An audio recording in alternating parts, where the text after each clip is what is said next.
presiden kami yang baru. Kamu harus dengar suara ini, suara yang keluar dari dalam goa. Indonesia baru saja menggelar pesta demokrasi untuk memilih anggota legislatif yang akan menjadi wakil rakyat 5 tahun ke depan. Dan sebentar lagi, pesta demokrasi kembali digelar guna memilih calon presiden RI selanjutnya. Sejatinya, setiap partai sudah sejak lama mengusung nama-nama calon presiden yang akan bertarung pada pemilihan presiden Juli mendatang. Namun calon-calon ini akhirnya menyusut setelah pelaksanaan pemilu legislatif dan mengetahui hasil perhitungan cepat yang dilakukan oleh beberapa lembaga survei. Walaupun hasil hitung cepat menunjukkan tidak ada partai yang mencapai angka 20%, 3 partai terdepan sudah dapat dibaca. Versi hitung cepat Kompas bersama Trans7 menyebutkan bahwa PDIP berada di posisi teratas dengan persentase 19% lebih, disusul oleh Golkar dengan persentase 18% lebih, dan Gerindra dengan persentase 11% lebih. Dan hasil hitung cepat pemilu ini kerap menjadi landasan partai untuk melihat peta kekuasaan masa mereka dalam pemilihan presiden nantinya.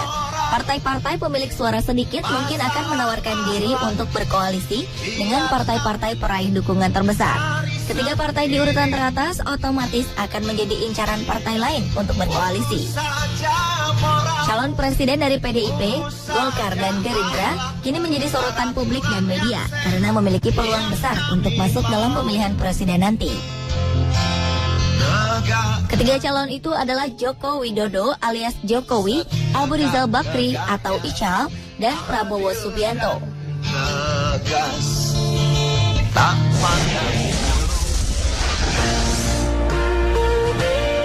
Tahukah Anda jika masa kecil Jokowi tidak semapan ketika beliau mulai dikenal publik? Pria kelahiran Surakarta 21 Juni 1961 ini hidup dalam kondisi ekonomi yang pas-pasan.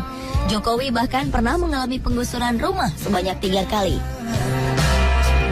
Untuk membeli keperluan sekolah dan uang jajan, Jokowi kecil terpaksa berdagang, mengojek payung, hingga menjadi kulit panggul.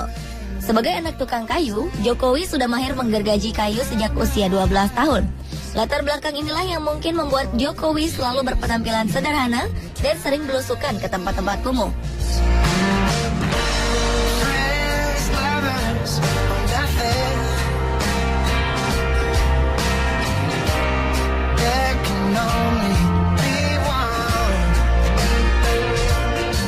Bak bumi dan langit, Prabowo Subianto lahir dari keturunan bangsawan dan negarawan Indonesia. Ayahnya adalah ahli ekonomi Indonesia, Sumitro Joyo Hadikusumo, dan kakeknya adalah Raden Mas Margono Joyo Hadikusumo yang merupakan anggota BPUPKI dan pendiri Bank Negara Indonesia. Lahir pada 17 Oktober 1951, Prabowo kecil tumbuh dalam keluarga yang sangat menjunjung pendidikan dan nilai nasionalis.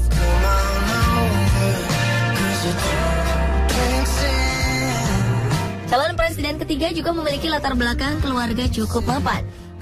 Ical lahir pada 15 November 1946 sebagai putra sulung dari pasangan Ahmad Bakri dan Rosina Nasution. Sebagai putra sulung, Ical mewarisi bisnis keluarga yang dirintis ayahnya sejak 1942. Kala itu, komoditas bisnis yang dikelola ayahnya adalah kopi, karet, dan lada.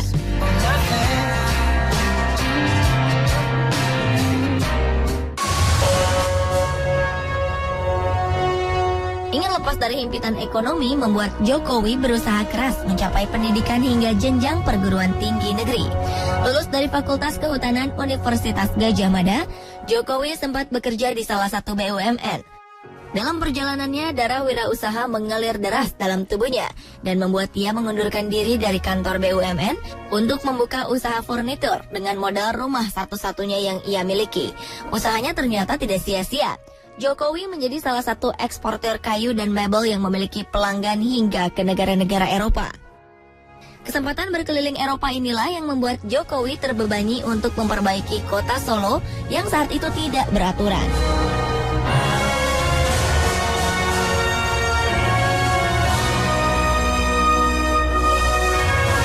Lahir dari keluarga keluarga yang sangat nasionalis, Prabowo memutuskan untuk masuk militer di usia 18 tahun.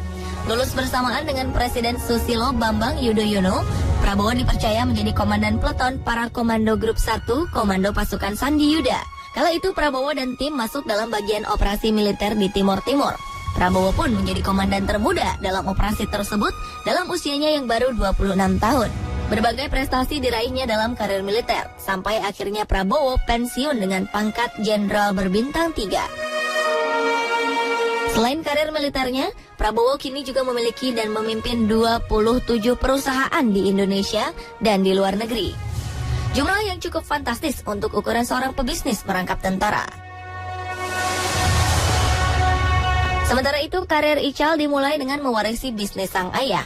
Mendapat bisnis warisan tak membuat Ical pasrah dan tidak ingin berkembang. Di bawah kepemimpinannya, grup binaannya merambah bisnis ke bidang pertambangan, kontraktor, telekomunikasi, informasi, industri baja, dan media massa. Bisnisnya pun berkembang pesat, dan Ical masuk dalam daftar orang terkaya di Indonesia yang dirilis oleh majalah Forbes. Namun di tahun itu juga salah satu perusahaan Ical terlibat dalam kasus lumpur Lapindo yang menenggelamkan beberapa desa di Sidoarjo. Kemudian pada 2008 majalah Globe Asia melaporkan jumlah kekayaan Ical senilai 9,2 miliar dolar atau sekitar 84,6 triliun. Ical menjadi orang terkaya di Asia Tenggara, mengalahkan Robert Kwok dari Malaysia dengan kekayaan 7,8 miliar dolar. Kesuksesan Ical ini ternyata tidak berjalan mulus. Beberapa skandal dan kecurangan ditemukan oleh ahli ekonomi dalam perusahaannya, seperti tunggakan asuransi jiwa, tunggakan royalti batubara, dan kasus rekayasa pajak, penambangan ilegal, dan kasus-kasus lain yang sampai sekarang masih ada yang belum diselesaikan.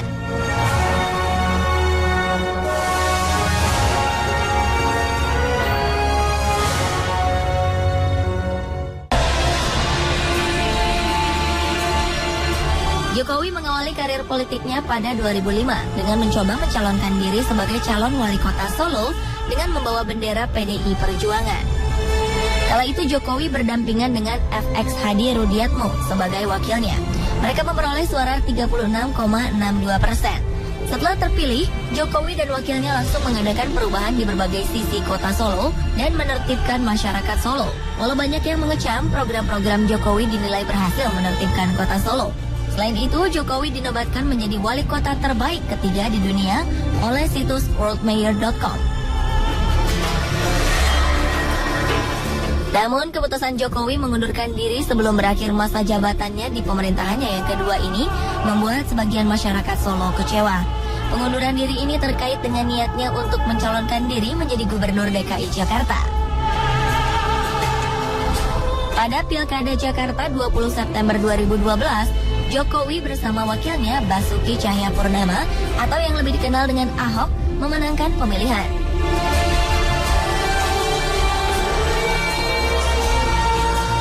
Catatan prestasi yang ditorehkannya menjadi alasan utama rakyat Jakarta memilih pasangan Jokowi-Ahok. Setelah terpilih, pasangan Jokowi-Ahok pun melancarkan serangan berbagai program baru seperti Kartu Jakarta Sehat, Kartu Jakarta Pintar, lelang jabatan, pengembalian fungsi waduk dan sungai, serta penyediaan ruang terbuka hijau.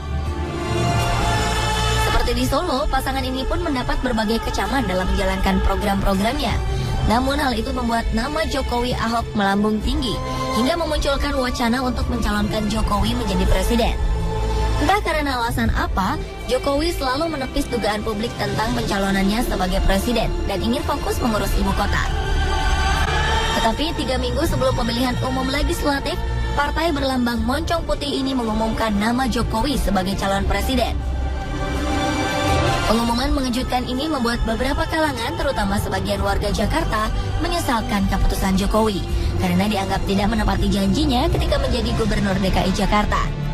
Bahkan rekannya sendiri, Ahok, mengaku kaget dan bingung dengan keputusan Jokowi mencalonkan diri menjadi presiden.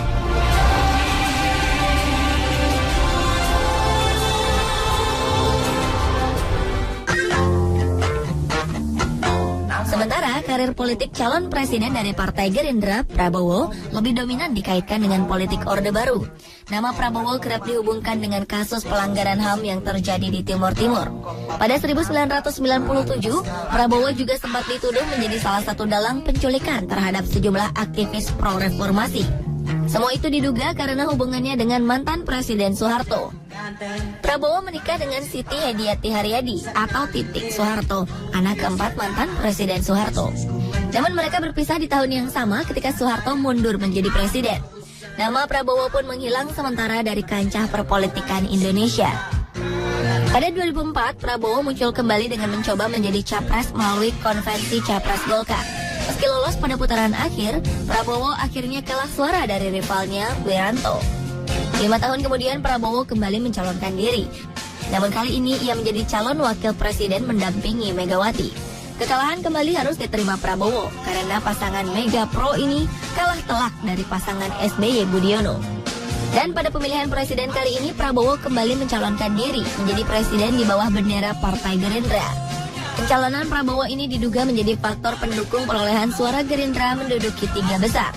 Dalam survei yang dilakukan beberapa lembaga survei tentang elektabilitas presiden, Prabowo kerap menempati urutan teratas, meski tetap di bawah Joko Widodo. 3 kali namaku, beto. Asik. Sama seperti Prabowo, Ical memulai karir politiknya sejak zaman Orde Baru, tepatnya pada 1988 dengan menjabat sebagai anggota Majelis Permusyawaratan Rakyat untuk periode 1988 hingga 1993 dan 1993 hingga 1998. Sementara itu, Ical juga menjadi Ketua Umum Kamar Dagang Industri atau Kadin, bidang industri dan industri kecil. Selama menjabat sebagai Ketua Umum Kadin, Ical berhasil menyelesaikan kasus penyelundupan gula, kayu, dan beras, serta mengembangkan usaha kecil dan usaha menengah di Indonesia. Pada masa pemerintahan Presiden SBY periode pertama, Ical mendapat kepercayaan menjadi Menko Perekonomian dan Menko Kesra. Oktober 2009, Musyawarah Nasional Golkar memilih Ical menjadi Ketua Umum Golkar, mengalahkan Surya Paloh, Yudi Krisnandi, dan Hutomo Mandala Putra. Ketika terpilih, Ical berjanji akan memenangkan setiap pemilihan daerah dan memilih kader terbaik untuk maju dalam setiap pilkada dan pemilu. Oktober 2011, Kongres Golkar menetapkan Abu Rizal Bakri menjadi calon presiden dari Partai Golkar. Keputusan ini melahirkan kritikan internal dalam partai. Suara partai pun terpecah dan mengakibatkan pergolakan di internal partai. Pergolakan ini dinilai pengamat pemilu sebagai faktor utama persentase suara Golkar menurun dari pemilu sebelumnya. Nah pemirsa, itulah perbandingan singkat para calon presiden yang kemungkinan besar akan bertarung pada pemilihan presiden Juli mendatang. Menjaga, jaga apa